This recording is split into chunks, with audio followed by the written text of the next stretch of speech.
Hello नमस्ते friends, एक बार फिर से आपका स्वागत है टीपी सर की class accountancy class 11 and 12 channel पर।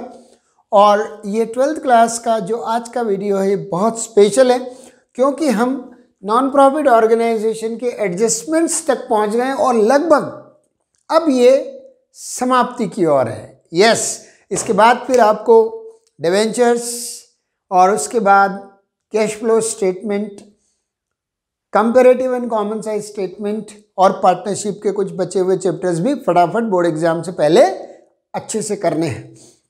तो बेटा आज का वीडियो जो है इन एडजस्टमेंट्स पर फोकस करेगा।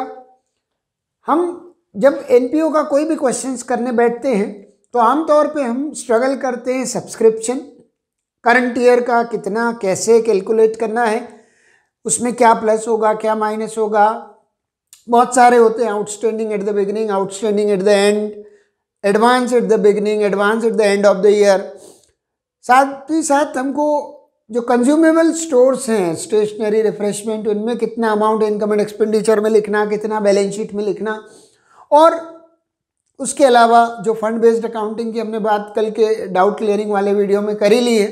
तो इन सबको करने के बाद एक हम कॉम्प्रिहेंसिव क्वेश्चन कोई भी उठा के करने के लिए पूरी तरह से सक्षम होंगे। तो प्यारे बच्चों ध्यान से देखो और एक एक चीज़ जो मैं यहाँ डिस्क्राइब करते जाऊँ उसे आप प्रॉपरली नोट कर लीजिएगा। Right, start. So we are back here with a extension of non profit organisation. In yesterday's doubt clearing session, we talked about the treatment of legacy as well as treatment of specific donations. Now in this topic, in this class, we will be talking about adjustments in NPO. Adjustments like number 1, how to deal with subscription. Number 2, how to deal with other adjustments like outstanding expenses, prepaid expenses, accrued incomes, and unearned incomes, and also about treatment of consumable stores. आज हम जो बात करने वाले हैं वो किसकी बात करेंगे? एक तो सब्सक्रिप्शन में क्या क्या एडजस्टमेंट्स होते हैं, और ये जो एक्सपेंसेस और इनकम्स होते हैं हमारे रेवेन्यू नेचर है ना, recurring nature expenses and revenue receipts, revenue expenditure and revenue receipts, इनकी हम बात करेंगे स्पेशली कि इनको हम कैसे डील करेंगे। तो हम आगे बढ़ रहे हैं, पहले बात करते हैं सब्सक्रिप्शन की।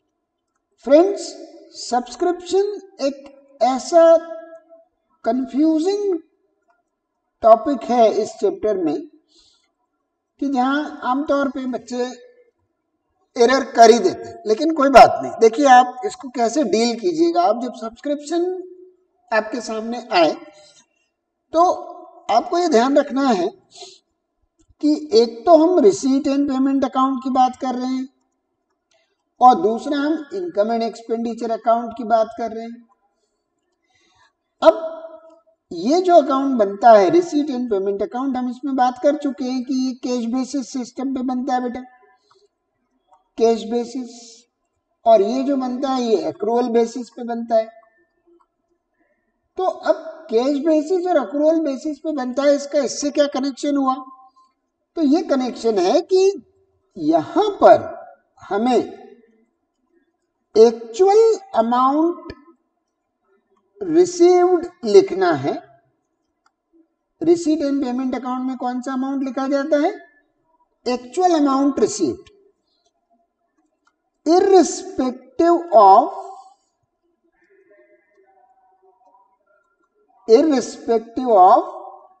Accounting period. हमें इससे मतलब नहीं है कि जो सब्सक्रिप्शन हमें मिला वो करंट ईयर का है या प्रीवियस ईयर का है या नेक्स्ट ईयर का। चाहे वो प्रीवियस ईयर का हो, चाहे वो करंट ईयर का हो, चाहे वो नेक्स्ट ईयर का हो, हमें उसको अगर पैसा मिला है तो डेबिट साइड पे लिखना है। पैसा आया, डेबिट व्हाट कम्स इन। सोचना ही नहीं कि ये लास्ट ईयर के पैसे थे या ये कौन से अकाउंटिंग पीरियड को बिलोंग करते। बार बार हम बात करते हैं कि रिसीट एंड पेमेंट अकाउंट में टाइम और पर्पस दोनों पे ध्यान नहीं दिया जाता, सिर्फ ध्यान दिया जाता है कैश इनफ्लो, कैश आउटफ्लो। अब इनकम एंड एक्सपेंडिचर अकाउंट चूंकि एक्रूअल बेसिस पे बनता है तो बेटा यहां पर बहुत स्ट्रिक्टली मैचिंग प्रिंसिपल और रेवेन्यू रियलाइजेशन प्रिंसिपल फॉलो किया जाए। इसका मतलब है कि हमें सिर्फ और सिर्फ करंट ईयर की इनकम्स चाहिए, ओनली करंट ईयर्स इनकम्स। तो हम कभी भी जो टोटल सब्सक्रिप्शन हमें मिला है वो ब्लाइंडली आंख मीच के यहां ना लिख दें। आप जो टोटल सब्सक्रिप्शन आपको मिला है उसे आपको सेग्रीगेट करना पड़ेगा। टोटल सब्सक्रिप्शन रिसीव्ड, जो भी अमाउंट आपको रिसीव हुआ है आप कुछ नहीं करें, उसे ऐसे एक बॉक्स में बंद कर लें और उसे 3 पार्ट में डिवाइड कर दें। इस तरह से कितना प्रीवियस ईयर का है वो अलग कर दें, कितना नेक्स्ट ईयर का है वो अलग कर दें, तो जो बचेगा वो आपका करंट ईयर का आ जाएगा। राइट? जैसे मान लीजिए आपको 1 लाख रुपीज का सब्सक्रिप्शन मिला और क्वेश्चन बोलता है subscription received includes ₹4,000 for previous year, 4,000 पिछले साल के मिले, ₹11,000 फॉर नेक्स्ट ईयर। मान लीजिए मैं बात कर रहा हूं फाइनेंशियल ईयर एंडिंग ऑन 31 मार्च 2021। तो जो साल मेरा 31 मार्च 2021 को खत्म हो रहा है बेटा वो होगा मेरा 2020-21, ये मेरा करंट फाइनेंशियल ईयर है। तो मेरा प्रीवियस ईयर कौन सा रहा होगा? 2019-20 रहा होगा मेरा प्रीवियस ईयर। 2021-22 होने वाला है मेरा नेक्स्ट ईयर। तो फिर 2020-21 जो मेरा करंट ईयर है उसके नाम पे मुझे कितने मिले? तो 1 लाख में से 4,000 पिछले साल के हैं, माइनस कर दीजिए। 1 लाख में से 11,000 अगले साल के हैं, माइनस कर दीजिए। तो 4,000 और 11,000 यानी 15,000 अगर मैं माइनस करूं तो मेरा करंट ईयर का सब्सक्रिप्शन कितना आया बेटा? 85,000। ये मेरी इस साल की इनकम है, ये मेरे इनकम एंड एक्सपेंडिचर अकाउंट में क्रेडिट साइड पर जाएगा। ठीक है, लेकिन ये जरूरी नहीं है कि 85,000 वही अमाउंट है जो तुमको चाहिए था। हो सकता है कि तुमको 85,000 से ज्यादा की रिक्वायरमेंट हो और कुछ मेंबर्स ने अभी इस साल का सब्सक्रिप्शन दिया ही नहीं है, तो फिर वो इसमें आपको ऐड भी करना पड़ेगा। तो इसमें क्या ऐड होगा? इसमें अक्रूड सब्सक्रिप्शन अगर कोई है करंट ईयर का, accrued subscription for current year अगर कुछ है तो वो आपको यहाँ पे लाके प्लस करना पड़ेगा। ठीक है, accrued subscription for current year इसमें ऐड होगा।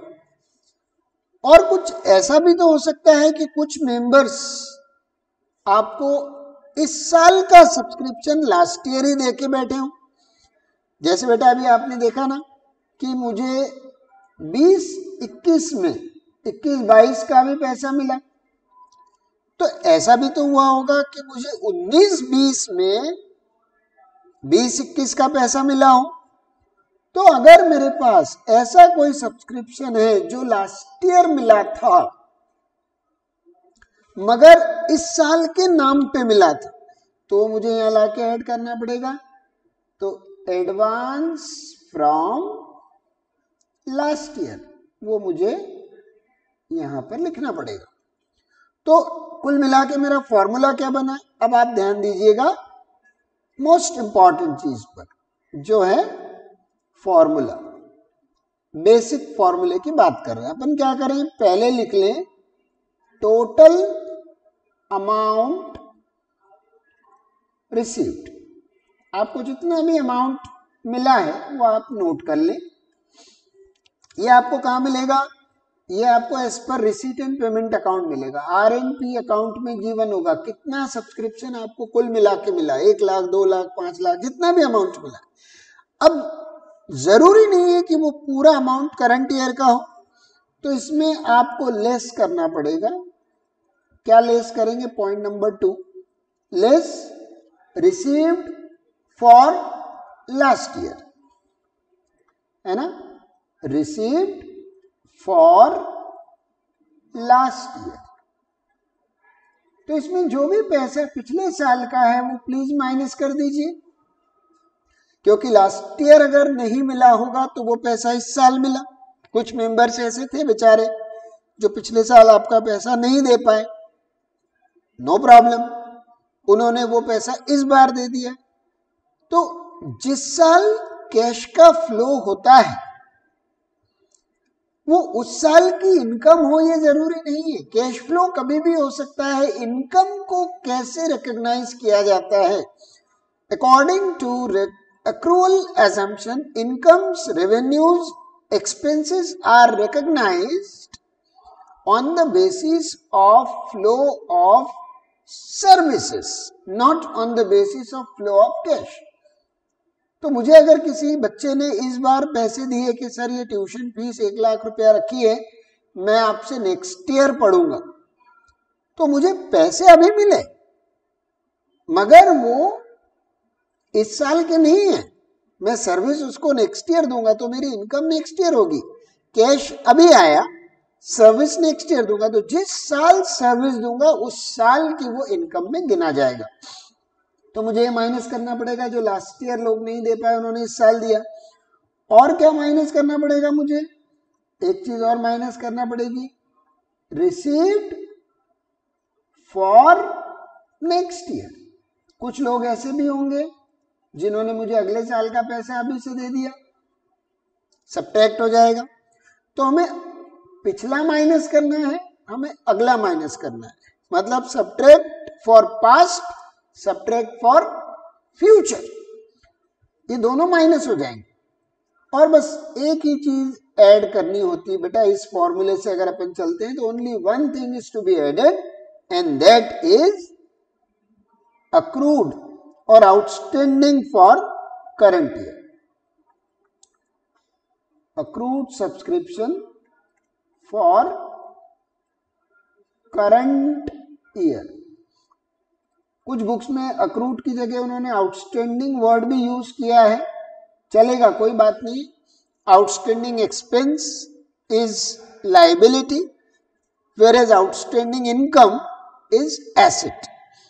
अक्रूड मतलब होता है ड्यू, तो वो जो भी करंट ईयर का ड्यू है नहीं मिला वो ऐड कर दी। इस तरीके से आपकी यहां पर आएगा सब्सक्रिप्शन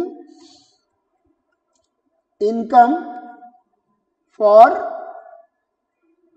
करंट ईयर। ये सब्सक्रिप्शन इनकम आपकी करंट ईयर की यहां पर आ जाएगी। ये एक बेसिक फॉर्मूला है जिसको कि हम इस तरह से यूज कर सकते है ना। अब इसमें एक और चीज है कि कभी कभी डेटा हमको एज ऑन के केस में दिया जाता है, कभी कभी डेटा हमको फॉर द ईयर के नाम से दिया जाता है। अब एज ऑन और फॉर में फर्क है।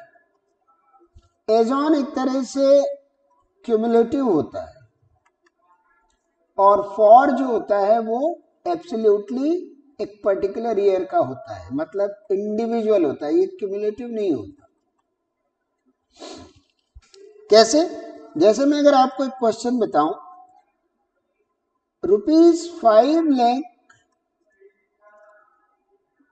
received as subscription during 2021 2021 के दरमियान मिला।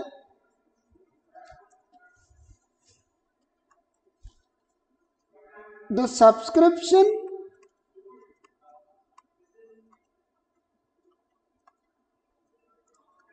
outstanding as on 31st March 2020 was ₹60,000 and subscription outstanding as on 31st March 2021 was ₹85,000. Advance subscription as on 31st March 2020 and as on 31st March 2021 was ₹16,000 and ₹7,000 respective. अब ध्यान से question को पढ़िए। वो बोल रहा है 5 लाख का टोटल सब्सक्रिप्शन मिला इस करंट ईयर में 2021 में। तो जो पैसा 2021 में मिला वो पूरा 2021 का हो ये जरूरी नहीं है। एडिशनल इंफॉर्मेशन देखिए, आउटस्टैंडिंग पहले से था, पिछले साल आउटस्टैंडिंग था 60,000, यानी कुछ मेंबर्स ने लास्ट ईयर नहीं दिए थे। तो हम ये डिफॉल्ट में अज्यूम करके चलते हैं कि जिन लोगों ने लास्ट ईयर नहीं दिए थे उन्होंने इस ईयर दे दिए होंगे, ऐसा मान के चलते। तो ये जो 5 लाख आया इसमें ये 60,000 पिछले साल का आ गया और 85,000 इस साल का नया आउटस्टैंडिंग क्रिएट हो गया।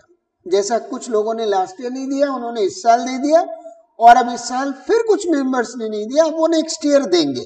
तो ये 85 हमारा नया आउटस्टैंडिंग क्रिएट हो गया। तो यहां पर हो गए 2 आउटस्टैंडिंग, एक हो गया outstanding at the beginning of the year और एक हो गया outstanding at the end of the year. Similarly कुछ मेंबर्स को एडवांस पैसा देने की आदत होती है, उनके पास ये उनको पसंद नहीं आता कि उन्हें कोई टोके आकर कि आपका पैसा नहीं आया, तो वो अपनी तरफ से एडवांस पे करके रखते हैं। तो कुछ मेंबर्स थे जिन्होंने हमें लास्ट ईयर 16,000 दिए, असल में वो इस साल के हैं, और कुछ मेंबर्स ने 7,000 हमें दिए जो नेक्स्ट ईयर के अकाउंट पे दे दिए, रिस्पेक्टिवली वर्ड लगाए। तो received last year for this year and received this year for next year. तो हम क्या करेंगे, हम ऐसे केस में एज ऑन का केस जो है, as on as on as on, मतलब ये सब क्यूमुलेटिव फिगर है, तो इसमें हमें सिंपल सा एक फॉर्मूला यूज करना है। हम लिखें टोटल अमाउंट रिसीव्ड, आपको जितना भी पैसा मिला 5 लाख, तो 5 लाख आप लिख लीजिए आराम से। अब ये पूरा 5 लाख इस साल की इनकम नहीं है, तो इसमें से माइनस कीजिए outstanding at the beginning of the year, यानी जब साल शुरू हुआ तो तुम्हारे कितने रुपए पहले से लेना बाकी थे। इस क्वेश्चन में बताया है पहले से तुम्हें 60,000 लेना थे, तो इस 5 लाख में पुराने 60,000 आए होंगे, प्लस कर दीजिए outstanding at the end of the year, यानी 85,000 तुम्हारे अभी भी लेना बाकी रह गए। तो जो पिछले साल का है वो मैंने माइनस कर दिया, जो नेक्स्ट करंट ईयर का मेरा ड्यू है मगर नहीं मिला वो मैंने ऐड कर दिया, और जो एडवांस मिला था मुझे last year, received last year for this year, उसको बोलते हैं advance at the beginning of the year, right.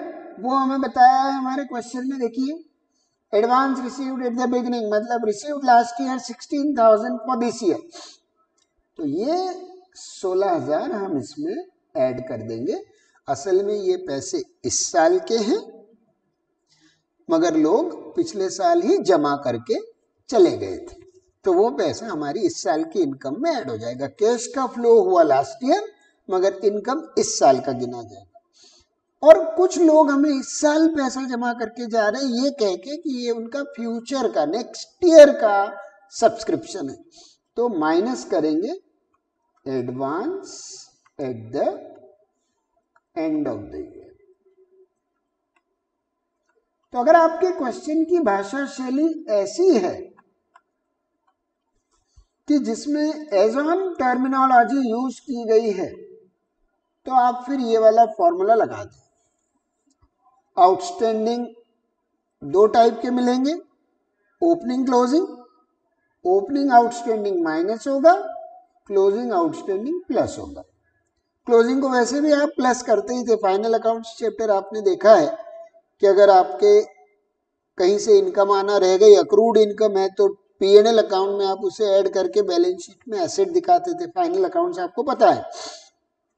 और एडवांस यानी प्री रिसीव्ड, अनअर्न्ड, ये अगर साल के बिगिनिंग में है तो डेफिनेटली वो मिला लास्ट ईयर मगर है इस साल का, ऐड हो जाएगा, और जो मिला इस साल मगर है अगले साल का, माइनस हो जाएगा। यानी ध्यान से देखिए, मैंने प्लस वो चीजें की है जो करंट ईयर को बिलोंग करती है और माइनस वो चीजें की है जो करंट ईयर को बिलोंग नहीं करती। इससे जो मेरा आंसर आ जाएगा वो आ जाएगा subscription income for current year.